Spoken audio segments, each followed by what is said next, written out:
तो आज हम पढ़ने वाले हैं ट्रांजैक्शनल डाटाबेस और इसके हम माइंड मैप से शुरुआत करेंगे। तो ट्रांजैक्शनल डाटाबेस हमारे डाटा माइनिंग के सिलेबस के अंडर आता है। तो उसके डाटा माइनिंग को शुरू करने से पहले मुझे लगा कि पहले मैं ट्रांजैक्शनल डाटाबेस और रिलेशन डाटाबेस पे वीडियो बनाऊं। तो हम पहले ट्रांजैक्शनल डाटाबेस को समझेंगे, उसके माइंड मैप को समझेंगे, उसके बाद further move करेंगे। So the first topic is transactional database mind map. तो ट्रांजैक्शनल डाटाबेस में एसिड प्रॉपर्टीज़ यूज़ होती हैं, जैसे कि एटॉमिसिटी, कंसिस्टेंसी, ड्यूरेबिलिटी, आइसोलेशन। इनको हम एक एक करके आगे वीडियो में समझेंगे। पहले आता है और फिर आता है कोर फीचर्स में स्पीड, इंटीग्रिटी और हाई वॉल्यूम। यूज़ केसेस है हमारे ई कॉमर्स और इन्वेंट्री मैनेजमेंट। पॉपुलर टूल्स हमारे हो गए MySQL, Oracle database, Microsoft SQL server. तो पहले तो हमारी आती है ट्रांजैक्शनल डाटाबेस की डेफिनेशन। ट्रांजैक्शनल डाटाबेस मेनली इसलिए डिज़ाइन किए गए हैं कि वो small volume of data set को ईजिली हैंडल कर पाए। जैसे कि transactional database are design to handle high volume fast frequent data exchange.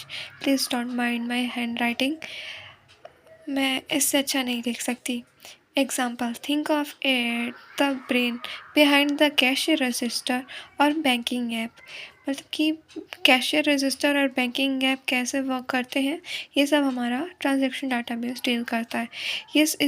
It cares about accuracy, speed, reliability, all above else.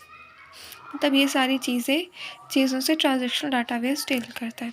तो हमारी आती है एसिड प्रॉपर्टी। तो पहले अपन 1 by 1 सारी प्रॉपर्टीज़ के बारे में जानेंगे। Database to be truly transactional, it must follow ACID property to ensure data integrity.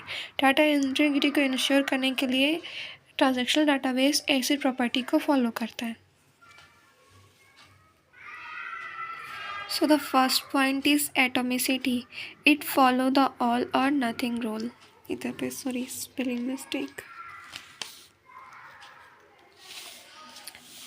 मतलब अगर कोई दो अकाउंट के बीच में ट्रांजैक्शन हो रही है, अकाउंट ए अकाउंट बी में कुछ मनी डिपॉजिट कर रहा है, ठीक है, तो उनके बीच जो विड्रॉवल और डिपॉजिट का जो ऑपरेशन है वो सक्सेसफुली परफॉर्म हुआ कि नहीं, ये इंश्योर हमारा एटोमिसिटी करता है।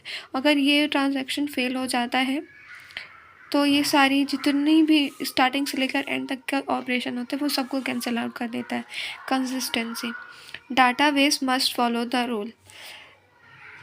जो हमारा ट्रांजैक्शनल डाटाबेस है वो स्ट्रिक्टली स्ट्रक्चर्ड को फॉलो करता है, ठीक है। तो कंसिस्टेंसी हमें ये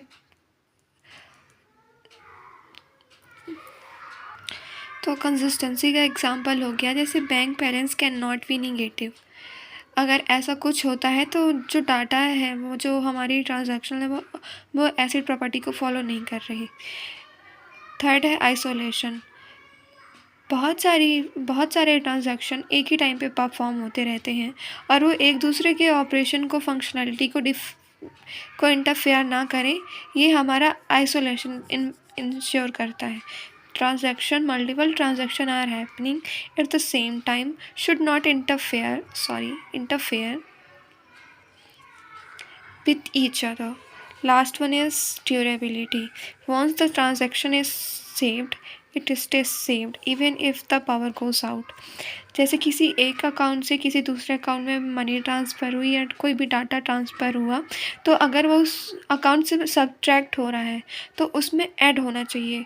और एक बार ये जो ट्रांजैक्शन अगर सेव हो गई तो इसमें फिर कोई फर्दर चेंजेस नहीं आने चाहिए कि अगर इलेक्ट्रिसिटी पावर कट हो गई या कुछ ऐसे चीज़ें हो गई तो वो जो चीज़ें हैं वो सेव ना हो पाए। ये सब हमारा एसिड प्रॉपर्टी के अंडर इंश्योर होता है। उसके बाद आता है हमारा ट्रांजैक्शनल डाटाबेस और एनालिटिकल डाटाबेस के बीच में difference. It is helpful to compare transactional database with analytical database like data warehouse. तो पहला है primary goal, day to day operation, transactional database जो है वो डे टू डे ऑपरेशन से डील करता है। Analytical, analysing large set of data, इसमें काफ़ी हिस्टोरिकल डाटा होता है, उसे ये एनालाइज करने का काम करता है। उसके बाद data structure, highly normalize broken into small table, ये काफ़ी नॉर्मलाइज होता है और अपन इसे ईजिली समझ सकते हैं, लेकिन डी नॉर्मलाइज होता है in a form of large flat table. Typical user, customer, clerk and automated system, मतलब जो कस्टमर है जैसे किसी बैंक के, तो वो इसे एक्सेस कर सकते हैं, क्लर्क और ऑटोमेटेड सिस्टम। और एनालिटिकल डाटाबेस से डाटा साइंटिस्ट और बिजनेस एनालिस्ट डील करते हैं। और उसके बाद इसका एग्जांपल हो गया जैसे अमेज़ॉन ऑर्डर,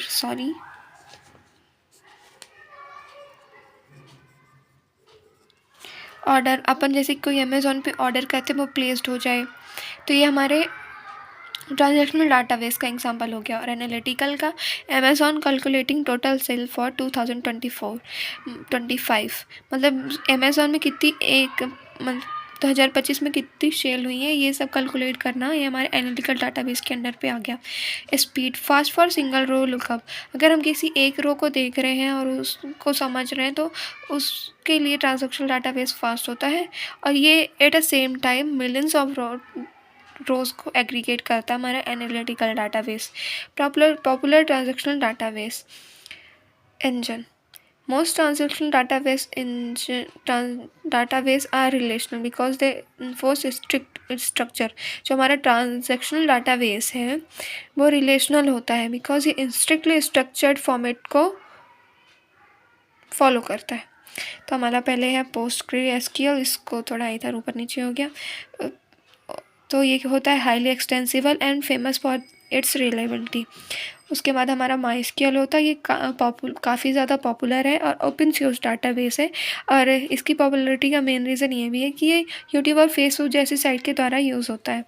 उसके बाद हमारा आता है Microsoft SQL server, widely used in corporate window environment.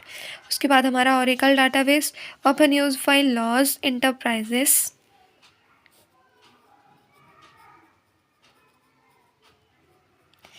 For massive data. उसके बाद इसके कुछ रियल वर्ल्ड यूज़ केसेस हैं। तो पहले हमारा ई-कॉमर्स हो गया, बुकिंग सिस्टम हो गया और बैंकिंग में हो गया। तो स्टार्ट करते हैं ई-कॉमर्स से।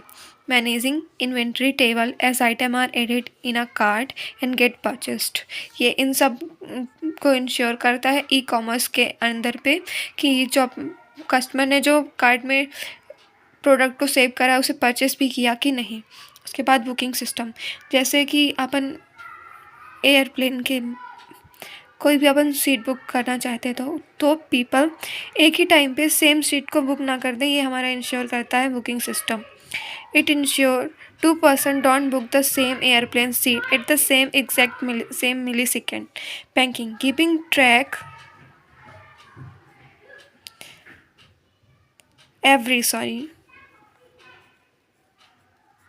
Every cent move between accounts, मतलब ये चीज़ को ट्रैक करता रहता है कि जितना भी हर एक पैसा जो एक अकाउंट से दूसरे अकाउंट में ट्रांसफ़र हुआ, ये इन सब को ट्रैक करता है। सो या that's it for the transactional database. और नेक्स्ट हम रिलेशन डाटाबेस को समझेंगे और उसकी फंक्शनैलिटी, उसके एडवांटेजेस और इन सब के बारे में जानेंगे।